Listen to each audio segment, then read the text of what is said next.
આજે કચ્છ જિલ્લા માટે શિક્ષણમાં ઐતિહાસિક નિર્ણય કરતી આપણી ગુજરાત સરકારની ભાજપ સરકાર આજે આપણા કચ્છ જિલ્લાના સૌ આપણા ધારાસભ્યશ્રીઓ, આપણા કચ્છના શાસનશ્રી વિનોદ ચાવડા સાહેબ, આપણા કચ્છ જિલ્લા ભાજપના પ્રમુખશ્રી માનનીય દેવજીભાઈ, તેમની સાથે સૌ કચ્છ જિલ્લાના આપણે આગેવાનો, કચ્છ જિલ્લા પંચાયતના પ્રમુખશ્રી જનકસિંહ જાડેજા અને સૌ આગેવાનોની રજૂઆતથી આપણા કચ્છમાં જે આપણે કાયમી ઘાટનો જે પ્રશ્ન રહેતો હતો એને પૂર્ણ કરવા માટે આજે ગુજરાતની સરકારે આપણા માનનીય મુખ્યમંત્રી શ્રી આપણા ભૂપેન્દ્રભાઈ પટેલ સાહેબ, આપણા શિક્ષણના આપણા કેબિનેટ મંત્રી શ્રી ડિંડોર સાહેબ, આપણા કચ્છ જિલ્લાના આપણા પ્રભારી મંત્રી અને રાજ્ય કક્ષાના આપણા શિક્ષણ મંત્રી શ્રી પ્રફુલભાઈ પંસરિયા સાહેબ, તેમની આપણે કચ્છ જિલ્લાના સૌ આગેવાનો ધારાસભ્યશ્રીઓ રજૂઆત કરતા આજે કચ્છ જિલ્લા માટે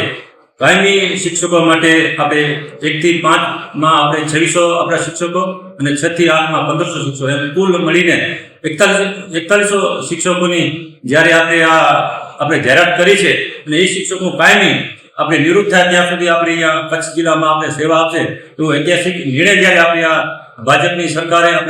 આપણે જ્યારે મુખ્યમંત્રી શ્રી ભૂપેન્દ્ર પટેલ સાહેબની સરકારે જ્યારે કર્યો છે એના માટે આપણે પટેલ સાહેબનો અને તેમની સાથે આપણે સૌ ધારાસભ્યશ્રીઓ, શાસનશ્રી, આપણે દેવજીભાઈ સૌનો આપણે અત્રેથી અબડાસા તાલુકા વતી આપણે તેમનો ખૂબ ખૂબ આભાર કરશું. શિક્ષણની એક જાહેરાત સીએમ સાહેબે કરી અને આપણા કચ્છના ધારાસભ્યો, સંસદીઓ અને પ્રમુખ, જિલ્લા પ્રમુખ બધી આખી ટીમ બધાનો ખૂબ ખૂબ આભાર. એવી રીતે કચ્છમાં લાભ મળવો જોઈએ. હવે એ જે પોલીસ છે,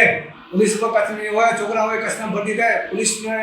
તાલુકાના હોય, મામલતદારના હોય, કોઈ પણ સરકારી નોકરી હોય એ કચ્છના થાય. હકીકતમાં કચ્છ પહેલાં દિલ્હી સાથે જોડાયેલો હતો, અલગ કચ્છ હતો. હવે કચ્છ ગુજરાતમાં જ્યારે મળ્યું છે તો કચ્છને લાભ મળવો જોઈએ. કચ્છના છોકરા ભટકતા હોય અને બહારના છોકરા આવે તો એ એક મનમાં થાય કે અમને નોકરી ક્યારે મળશે. જેમ ધારાસભ્યોની મહેનત કરી છે, હજી એક ઝડકો અમે કચ્છ માટે આપી દે તો કચ્છને બધા કચ્છના છોકરાને નોકરીઓ મળે. ખૂબ ખૂબ આભાર. ભારત માતા કી જય. આજે રોજ કચ્છ માટે આમ તો આપણે કહીએ કે આજે આપણે ઘરે ખરેખર મીઠાઈ અને ગામમાં પણ મીઠાઈની વહેંચણી કરી અને મીઠાઈ બધાને મોં મીઠું કરાવવું જોઈએ. કારણ કે આજે કચ્છ માટે એક ઐતિહાસિક નિર્ણય આપણા ધારાસભ્યો, 6 આપણા ધારાસભ્યો, આપણા પ્રમુખશ્રી, આપણા એમપી વિનોદભાઈ અને કચ્છ ભારતીય જનતા પાર્ટીની આખી ટીમ દ્વારા અવારનવાર રજૂઆતો સરકારમાં થતી અને આજે જ્યારે સરકારે નિર્ણય લીધો છે કે કચ્છમાં શિક્ષકોની 4100 1 થી 5 અને 6 થી 8માં જે 4100 શિક્ષકોની ઘટ હતી તે ઘટ આજે પૂર્ણ કરવામાં આવશે. અને પૂર્ણ કરવા પાછળ પણ એક મોટો નિર્ણય છે કે જે પણ શિક્ષકો હવે ભરતી કરી અને કચ્છમાં આવશે એ શિક્ષકને પૂરેપૂરી એની નિમણૂક થાય ત્યાં સુધી એની કચ્છમાં જ નિમણૂક કરવામાં આવશે, અહીંયાથી બદલી કરીને જશે નહીં. કારણ કે આ નિર્ણયને સરપંચ સંગઠન અબડાસા વતી અમે દિલથી આવકારીએ છીએ. કારણ કે જે આપણે જે કહીએ અને તમારું મીડિયા પણ અવારનવાર શિક્ષકોની ઘટ વિશે લખતું અને ચિંતા પણ કરતું કે ખરેખર શિક્ષકોની ઘટ એટલે આપણો પાયો નબળો થતો જાય છે. પણ આજે જે સરકારનો નિર્ણય લીધો છે અને સરકારને પણ આપણે ખૂબ હૃદયપૂર્વક અભિનંદન આપીએ છીએ અને આપણા ધારાસભ્યશ્રીઓને કે તમામે તમામ સાથે રહીને જે રજૂઆત કરી છે કચ્છના જીવાદોરી સમાન પ્રશ્ન માટે રજૂઆત કરી તે માટે એમનો ખૂબ ખૂબ અભિનંદન પણ આપીએ અને કચ્છના હજી પણ જે પણ પ્રશ્નો બાકી હોય એના માટે પણ આ બધા ધારાસભ્યો ભેગા થઈ, આખી ટીમ ભેગા થઈ અને આવી રજૂઆતો કરતા રહે.